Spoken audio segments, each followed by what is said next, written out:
Hello, it's that time of the year.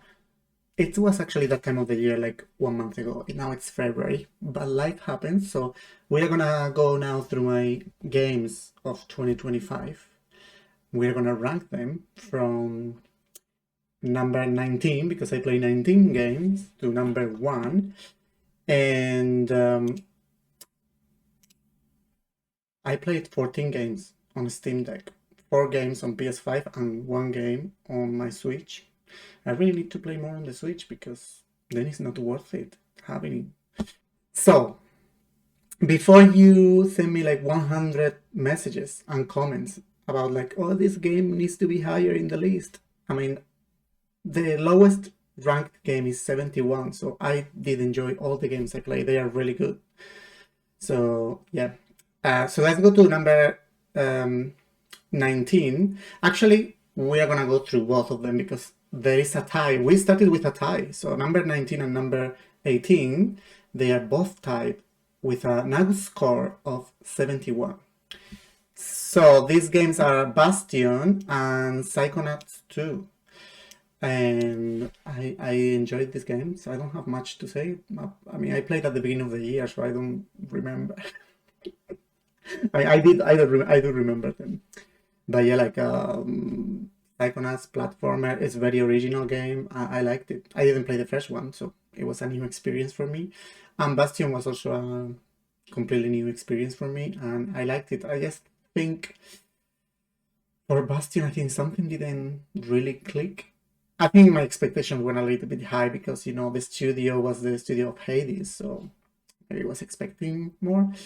Then on number 17, we have Citizen Sleeper with a 72. I actually enjoyed this game a lot. The reason it's only 72 is I had to read so much on the Steam Deck and it was tiring. Uh, but I actually liked it. I wish I would understand how it worked earlier because I think I missed some quests. I did some people actually think I killed some people by accident. But I think it's a very original game and I will definitely play Citizen Sleeper 2. Then, number 16. Oh, there is another tie. Number 16 and number 15. They both have a AGU score of 79 and they are Dredge and what? Spanish pronunciation, Hi-Fi Rush. Hi-Fi Rush. And Hi-Fi Rush, I think also was a very different type of game. I don't have a very good musical background. So it was a little bit difficult for me to keep rhythm. Basically, you have to attack within the rhythm of the music, and that was quite difficult, but I did enjoy a lot of the art style. I like the animation and everything, so I liked it. And Dredge, I really actually enjoy Dredge. It's it's a game. It's it's it's it's a good game. Yeah, 79. It could be 80 if I had ranked it on any other day. What else can I say in my second language about Dredge? I got a lot of fish in Dredge. Now, look, I actually really enjoyed it, and I enjoyed the story, although I didn't get the good ending because you have to go a little bit out of your way to understand how to get the good ending. So I just researched about it. So I got a little bit bad ending. I think basically the world ended, so I killed everyone, but I still enjoy the game mechanics. Then we have another tie. I'm actually checking. This is the list of ties. We have many ties. Gosh, there are so many numbers from 1 to 100, and I seem to choose the same numbers this year. At number 80, we have 2 games, number 14 and 13. Prince of Persia, The Lost Crown, and Mass Effect 1. Yes, I'm playing Mass Effect now. I'm actually playing Mass Effect 2 right now. So Prince of Persia, it was really good. I'm very sad the studio closed. It closed, right? I mean, I think like Ubisoft just closed the whole thing. not very good times for Ubisoft. But the game was amazing. I really like. It reminded me a lot of.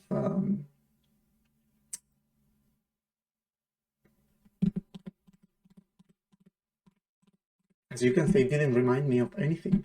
No, it reminded me of Dread, something Dread. The thing that the game, I only played that one. Something like the new one that they released, the fourth one, Prime, Amazon Prime for? No, the Nintendo game, guys. My God, I'm gonna have to Google it.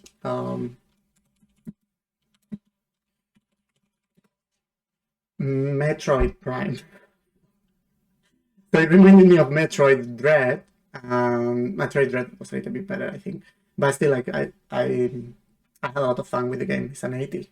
And Mass Effect, I liked a lot. I think the only reason I cannot score high, like the story is really good, the writing is amazing, but the mechanics are a little bit old. Like, I mean, I was playing with mods, and still with mods, some things were just like a little bit unbearable. But you know, I'm playing in 2025, and this game was released in what, 2008 or whatever.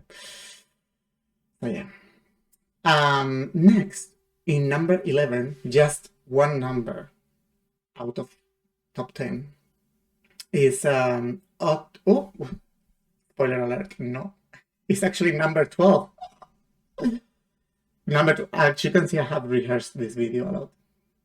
Number 12 is Control Ultimate Edition. That's the first game I played on my PS5. Everything else was on Steam Deck. Look, I'm very busy, so I'm basically playing games on the go, on the train. It's not like I'm using the Steam Deck on my home. So yeah, Control. I actually enjoyed that game more than I thought, because I'm not a shooter kind of. I mean, you are using also like kind of psychic powers, not only shooting, but it's mainly shooting, right? It's like Mass Effect, you know. I'm not that kind of. I'm not that kind of gay. But I actually enjoyed it a lot. I like the settings. I like the whole like kind of mystery psychic mambo jumbo that there was there, that you have to read a lot through the collectibles to actually understand what's going on. It was pretty fun, actually. I really like it. I will play the new one when it comes out. Number 11, now it's number 11, it's true, like, you know, Octopath Traveler 2 with an AG score of 86. Much better than the first game. The combat system is amazing. I really like the art style. I think Square Enix needs to remake all the Final Fantasies 1 to 6 in this style. I don't know why they haven't done it yet. And yeah, the story, the characters are much more fleshed than in the previous game. They interact more and better. So I really liked it. The last battle was very challenging, although it was high level, so good. I mean, from now, it's an 86, so all the games that come from now are just great. So I could just basically rush through this list and just say great, great, great, great, great. You get a great, you get a great, you get a great. Number 10, Split Fiction. I played also on the PS5. I played with a friend, and it was very good. I enjoyed it more than the previous game they released, the one that won Game of the Year. What was that called? Gosh, I'm losing my memory. But yeah, I like more the setting of like fantasy, sci-fi. Although I think the writing wasn't great. Like the characters were pretty dumb. It's like, why do you have to choose between fantasy and sci-fi? You can like both, but apparently, you know, it's like we are completely different people. A little bit cringy sometimes, but I thought that like the games, the bosses, everything was really like very cinematic and very like very well done. I was looking for another more like sophisticated another sophisticated word. They were very, you know, when you feel surrounded varied, like sounds, music, action, camera, lights. Next, number 9, 88. Actually, it was a tie. It was another tie. I should have presented them together. Too late for that. 88 PS5 as well. Ghost of Tsushima Director's Cut. If that matter. Ghost of Tsushima is like, I mean, I live in Japan, so I have to like Ghost of Tsushima, although the game wasn't developed by Japanese creators. Anyway, what can you say? It's my game, right? I like open world games, like go here, do this task, secondary missions, like click, click, click, visit this onsen, be naked, like you can see the main characters as how is it called, Jill or something? No, Jill is from Resident Evil, right? His ass looks very good on the game. So you have to follow foxes. Is foxes the plural of fox? Very cute. And the game looks so beautiful. So I really liked it. Number 9 with an 89. We are 8 games in this list. Not 8, sorry, 7 are above 90. So number 8 with an 89 is Inscription. Oh my god, I really like this game. My main complaint is that, well, it's not even a complaint because it was good and bad at the same time. It's like spoilers, eh? There are several acts. You have Act 1, 2, and then Act 2 is completely different from Act 1. It's like mind-blowing. It's like, what is even happening? It's a different game now. And I really enjoy the game mechanics of Act 1, so I wished that would have been the whole game almost, like, but at the same time I really appreciate that the game was so incredible, like incredibly different from act to act, and it goes places. I mean, a fully recommended game. Like I think I will play again in the future because it's so good. I really liked it. Wow, now you can hear my notifications. Then we have a triple tie at 93. We have 3 games.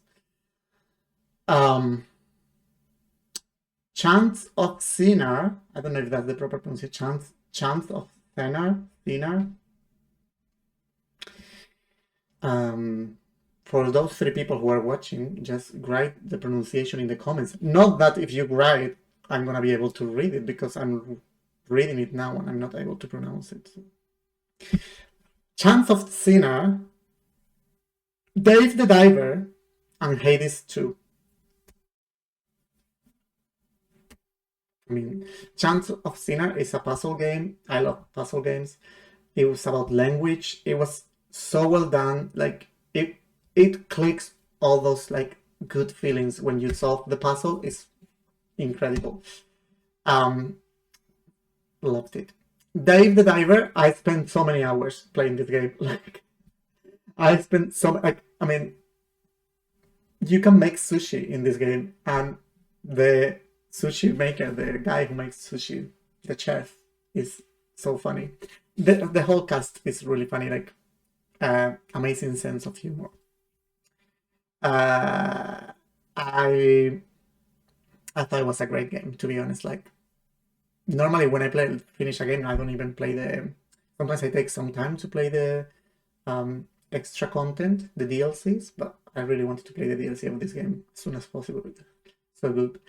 And Hades 2, I ranked it below Hades 1, and the only reason Hades 2 is basically Hades continuing. It's the same game. So that's the main complaint, actually, that you don't get that surprise like the first game gave you, but it's absolutely amazing. Like the new weapon. I have to say that for some reason in Hades, in the first Hades, it was very easy to get used to all the weapons, and I could see the advantages of using all of them. But for Hades 2, it really took a while it took a while to find a weapon that I thought I'm good at this, and also it took a while to get used to many of the weapons until the very end. But I think at the very end you get so overpowered if you keep on playing that actually the weapons doesn't matter. Like you're gonna just finish the. I was finishing the last.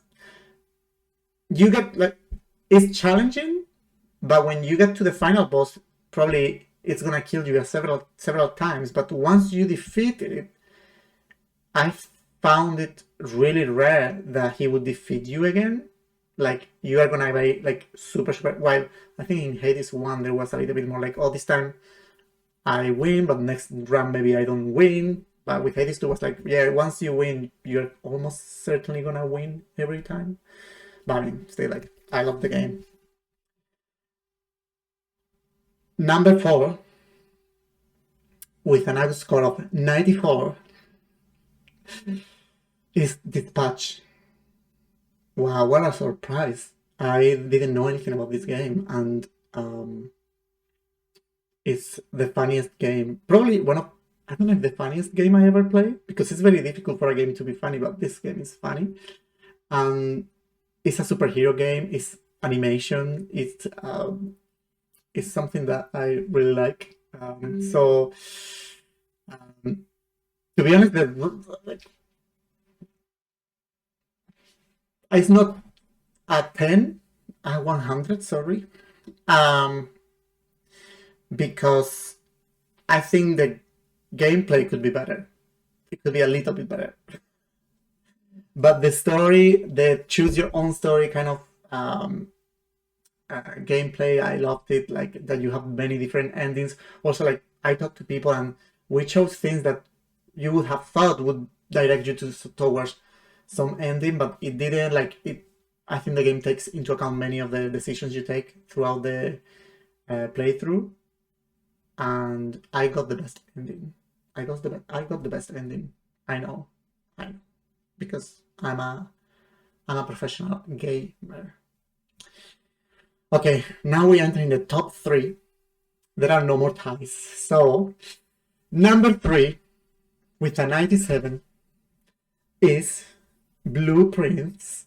Blueprints is incredible. It's I only have one regret, and it's that I should have taken notes, and this is all it's my fault. It's not the game's fault, because I actually knew people recommended to take notes, but I just didn't. I thought like, oh, I will just take pictures of the screen and hope for the best. And yeah, taking pictures will help you finish you can finish the game easily. You can do credit roll, but there is so much more. There is hours and hours in this game. I played, I think, like 60 or 70 hours, and I didn't do 100% of the things. Like you still have mysteries to unsolve. I think you need to take notes, because if you don't take notes, you can finish the game. You can solve the puzzles. The puzzles are solvable in multiple ways. Like you find clues here and there. The game is excellent at giving you clues on how to finish. You can reach the ending through multiple ways. Like I know people who reach using some rooms. I reach using some types of rooms. There are people who know some mysteries before finishing, but I didn't know any of those. So yeah, but I don't think what I was getting to is like, I don't think you can know what is going on in the game, the story of the game, which is actually pretty interesting, if you don't really take notes and write down who is who, their relationships, dates, yes, like all the like information you get in the rooms. So I wish I had, but that was my fault. I was lazy. I was like, oh, I don't need to take notes. I'm super intelligent. And then number 2 is the only game I play on the Switch. Is The Legend of Zelda: Tears of the Kingdom. 98. I would score. This game is a masterpiece. It's, come on, like, okay, I know there is this people who prefer the first, the Legend of Zelda, whatever it's called. Oh my God. what's happening to me tonight? What is the first game called? Legend of Zelda Breath of the Wild. Thank you. I mean, Google, you just put Legend and it's already there. I think people think that one is best or they like more the second. Look, I like building. I like building things and see what happens. So, of course, I have to like Tears of the Kingdom more because that's absolutely incredible. Like, half of my game was not advancing the game. It was just finding things to build, putting like 25 fans together and see where I can fly. So it's a delight for Agus Kun's Kokoro. That means heart in Japanese. And then number 1, Agus Kun's game of the year with an Agus score of 100. Yes, another year that we have a game reaching the top of the Agus score list. A 10 out of 10, a 100 out of 100. I would give it more if I could. It's Hollow Knight Silksong. The wait was long. The wait for this game was long. When I was streaming, I remember when I was streaming back in 120 years ago that there was this news. When is Silksong gonna come out? And I was like, oh, probably it's gonna be next year, like 2023. No, it was like 2022 maybe. But was it worth it? Oh my god. It was so worth it to wait for this game because it's perfection. It's exploration. It's the wonder of what's going on. It's difficult bosses that you have to learn how to fight. You have the tools. They added the tools for the main character. What's her name? Oh god. Am I gonna have to Google this as well? No, let's think. So in the first game you have the Hollow Knight, and in this game you have Hornet. They added the tools for Hornet, and that made the game very interesting. The fact that you can heal on the air, like while jumping. The mechanics were different. So this is for me, the difference between Hades to Hades 2 and Hollow Knight to Hollow Knight Silksong is that I feel like Silksong is different enough to be a better game, and it's also it innovates in enough ways that it feels like a completely different experience. And also I like the fact that you can, I don't think you need to play the first one, but you should play the first one because I think the second one is way more difficult. Like at the beginning you are already like from the beginning of the game it's like what's going on? Like it's extremely difficult. And I have to say I made it like 3 times more difficult for me because you know that you can jump down or diagonally, like you can change your mask and the way you jump is different. Well, I did like 80% of the game with the diagonal jump because it's not a jump, a diagonal attack down. Because I got used to it at the beginning and I felt like, oh, I don't want to learn a new jump. And it wasn't until the very end that there was this challenge where you have to stay on the air while jumping, hitting the bees or whatever the bug was. And what is happening here?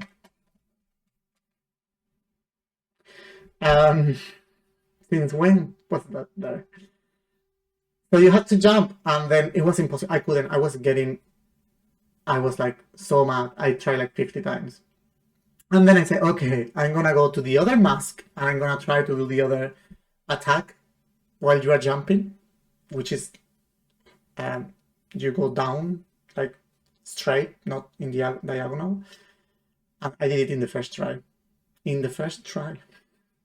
So I could have used that from the beginning of the game instead of freaking diagonal attack. But that's all in the past. The game is still like great. It's perfect. I think I don't think Team Cherry is gonna release anything like this. It's impossible. You cannot top this. And those are my games of 2025. Everyone. Last time we had another 100, Baldur's Gate 3. Now we have another 100, Hollow Knight Silksong. What's gonna be 2026? What is gonna... Well, I told you I already finished. Spoiler alert, I just finished a very, very important game in 2025 that I didn't have time to play. And I just finished it and it's pretty good. So it might be my game of the year already. Anyway, you don't have to subscribe or press like or comment, and you don't have to do anything of that because I'm just recording this basically for myself. Okay. Bisu,